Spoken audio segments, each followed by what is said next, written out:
भीतर खड़ा होता है। जब हम सूर्य नारायण भगवान को अर्घ देते हैं, जल चढ़ाते हैं, तो वो जल पृथ्वी पर जब गिरता है तो उसके छींटे हमारे शरीर पर लगते हैं। क्या वो ठीक है? क्या वो श्रेष्ठ है? तो शिव महापुराण की कथा कहती है, जब हम सूर्य को अर्घ देते हैं, सूर्य को जल चढ़ाते हैं, वो पानी जब पृथ्वी पर गिरता है, उसके छींटे हमारे शरीर पर लगते हैं, तो वो श्रेष्ठता का भाव निर्मित करते हैं। वो गलत नहीं हो सकता। कारण अब वो भी समझ लीजिए।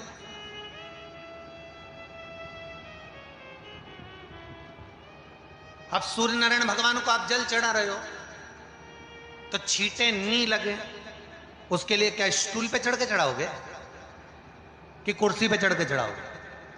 अरे बोलो तो सही। अब कई लोगों के दिमाग में यह बात भरा गई कि हम भगवान को जल चढ़ाते हैं, वो हमारे शरीर में छींटे लगते हैं, जमीन पे से पानी गिरता है, वो हमारे शरीर को छींटे लगते हैं, भगवान को अच्छा नहीं लगता होगा। कौन ने कहा? पहले तो उसको पकड़ के लड़ो।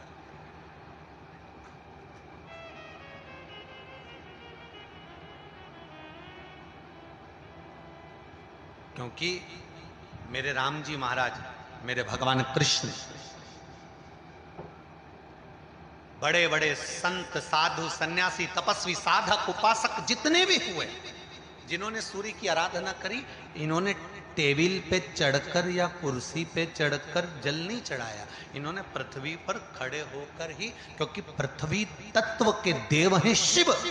जब हम मृत्यु लोक पर खड़े होकर, पृथ्वी पर खड़े होकर भगवान शंकर का भाग पृथ्वी तत्व को धारण कर कर जल को हाथ में लेकर जब समर्पित करते हैं, और जो जल नीचे गिरता है वो शरीर पर अगर लगता है तो हमको उसका आशीर्वाद ही प्राप्त होता है, दोष नहीं लगता। पर लोगों ने इसको विपरीत कर दिया। कि कौन ने विपरीत करा? कई लोगों ने इसको विपरीत कर दिया। कौन ने विपरीत करा? तो जो दूसरे धर्म के लोग होते हैं, जिनको हिंदू धर्म से नफरत होती है और जो हिंदू धर्म की पूजन, सेवा, अर्चना को समाप्त करना चाहते हैं, वो धीरे धीरे धीरे धीरे कहने लगे कि सूर्य को जल चढ़ाओगे तो शरीर में लगेगा, शरीर में लगेगा तो दोष लगेगा। इसको कह कहकर घर घर में सूर्य को जल चढ़ाना लोगों ने बंद कर दिया कि आप जल चढ़ाएंगे तो दोष लगेगा, शरीर पे छींटा लगेगा, शरीर को ऐसा लगेगा। ये दोष नहीं है। कितनी सुंदर बात है महाराज।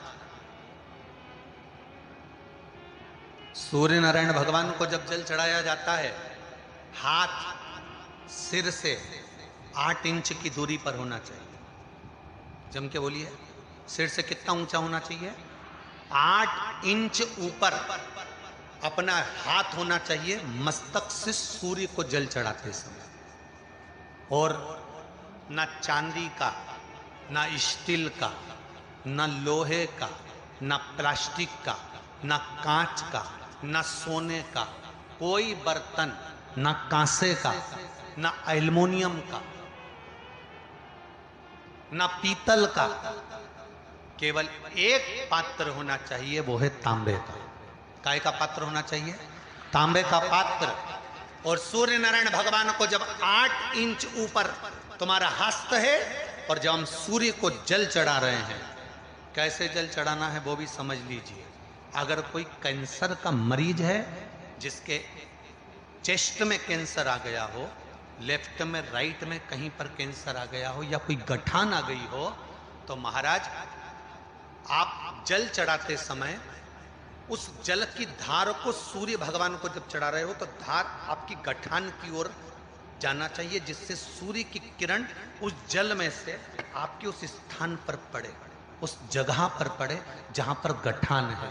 महाराज आप लगातार जल तो चढ़ाना चालू करो, अच्छे अच्छे डॉक्टर फेल हो जाएंगे और कह देंगे गठान ठीक हो गई।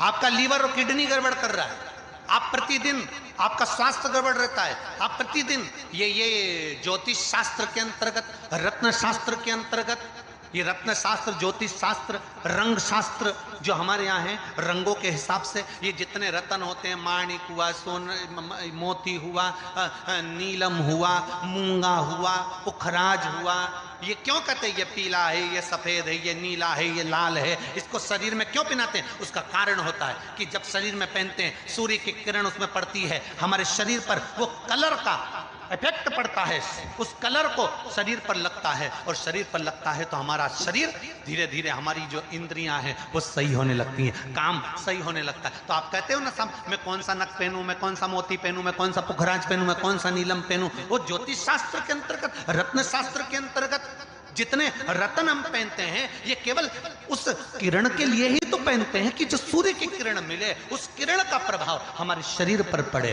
तो इन सबसे अच्छा है कि सुबह शंकर भगवान का नाम लो, तांबा का लोटा में जल भरो, 8 इंच ऊपर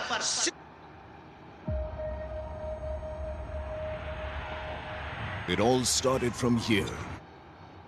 सिर से हाथ होना चाहिए, और सूर्य नारायण भगवान का दर्शन साधारण नहीं, जो जल तुम चढ़ा रहे हो वो जल की जो धार आ रही है उसमें सूर्य का दर्शन होना चाहिए, तो कैंसर की बीमारी कभी नहीं हो सकती।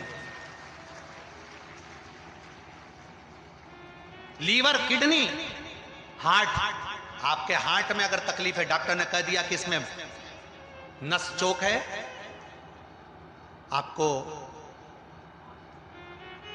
कहीं ना कहीं छल्ला डलेगा, आपको कह दिया इसमें कुछ ना कुछ प्रॉब्लम आ रही है, आप सूर्य को अर्घ देना चालू कर दो, सूर्य को जल चढ़ाना चालू कर दीजिए। आप सूर्य को जल चढ़ाओ, वो जल की जो तरंग आ रही है, वो जल जो निकल कर जा रहा है, उसकी जो किरण आपके हृदय पर, आपकी छाती पर पड़ रही है, नाड़ियों में पड़ रही है, नसों में पड़ रही है, उसका बल देखो तो सही। 1 महीना लगातार चढ़ाओ तो 15 दिन 20 दिन कर तो देखो। क्यों राम जी महाराज जल चढ़ाते थे, क्यों भगवान कृष्ण जल चढ़ाते थे सूर्य को, क्यों दशरथ जी महाराज जल चढ़ाते थे, क्यों कश्यप ऋषि जल चढ़ाते थे सूर्य को, सारे 33 कोटि देवता, सारे ऋषिवर, साधु संत सन्यासी तपस्वी साधक उपासक सब भगवान सूर्य को अर्घ दिया करते थे। क्यों देते थे, किस लिए?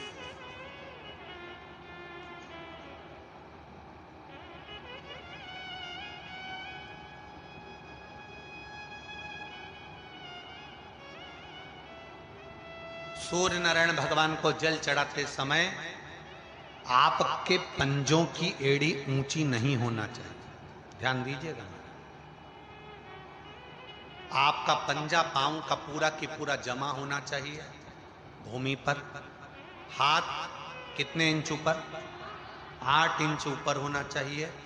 जल जो गिरे, सूर्य की किरण, सूर्य का दर्शन उस जल की रोशनी में करना चाहिए। क्या होगा उससे? जिस बच्चे को आंख में चश्मा लगा हो, मोटे से मोटा चश्मा लगा हो, छूट नहीं रहा हो, तो थोड़े दिन उसको सूर्य का अर्घ चढ़वाना चालू कर दो और जल में से सूर्य का दर्शन कराना चालू कर दो। सूर्य का दर्शन जल में से 2 महीना 2.5 महीना बहुत है, आंख की रोशनी बढ़ जाएगी, चश्मा हट जाएगा। आप कर देखिए। अब एक प्रश्न और खड़ा होता, सूर्य को अर्घ देने। गुरुजी, पंचदेव पंचायत में सूर्य नारायण भगवान शंकर की पंचायत में हैं। सूर्य नारायण को हम फ्लैट में रहते हैं, हम फ्लैट के अंदर रहते हैं, तो हम फ्लैट में रहते हैं, हमारे यहाँ अगर छज्जा नहीं है, हमारे यहाँ जगह नहीं है, तो हम सूर्य को अर्घ कैसे दें? तो महाराज खिड़की तो होगी, अगर घर में फ्लैट में पानी ढुलेगा और आप लोग नहीं समेट सकते तो एक बाल्टी रख लो, एक पात्र रख लो, पर सूर्य नारायण भगवान को अर्घ देकर रोशनी शरीर पर पड़ना चाहिए। जिंदगी में कभी कोई बड़ी बीमारी नहीं आ सकती। कितने लोग देते हैं सूर्य को अर्घ? जरा हाथ उठाओ। बहुत बढ़िया, बहुत जोरदार। पुरुष लोग भी देते हैं ना, चाहे बच्चे से बच्चा हो, बच्चों के हाथ में भी 1 लोटा पानी पकड़ाओ। घर में छोटे बच्चे हो ना, उनको तांबे का लोटा दो, पानी दो, जा बाहर खड़े हो जा, 1 लोटा पानी चढ़ा के। पहले दिन आप स्वयं बच्चे के साथ बाहर खड़ी हो, ओटले पर, घर के बाहर खड़ी हो, छत पे खड़ी हो या घर के बाहर खड़ी हो, और बच्चे से कह लो चढ़ाओ बेटा, देखो ऐसा हाथ 8 इंच ऊपर करिए, तांबे का लोटा लेकर पानी धीरे धीरे डोलना है। जैसे वो स्लो मोशन के सीन नहीं होते नाटक में, ये एकदम धीरे धीरे, बस नहीं तो मालूम पड़े छोरा छोरी एक साथ उंडेल के नहीं, जल चढ़ाते समय उस पानी में से सूर्य की किरण पड़ना चाहिए, सूर्य की किरण। एक बात और कहना चाहूंगा, अगर आप लोग स्वीकार करेंगे तो, अगर कहीं आपको लगता हो कि बच्चा पढ़ने में कमजोर है, विद्या में कमजोर है, रिजल्ट अच्छा नहीं आ रहा, पढ़ने में कमजोर है, वो पढ़े, अपनी जगह पढ़े, वो कार्य करे, अपनी जगह करे, मेहनत करे, अपनी जगह करे। बच्चों को कह दो कि कुछ समय के लिए सूर्य को अर्घ देना चालू कर।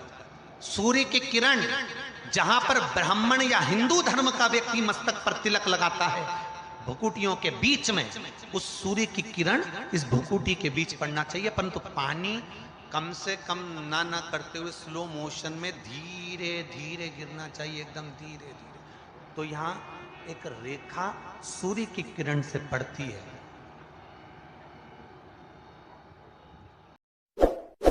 इस वीडियो को लाइक करें, हमारे चैनल को सब्सक्राइब कर बेल आइकन जरूर प्रेस करें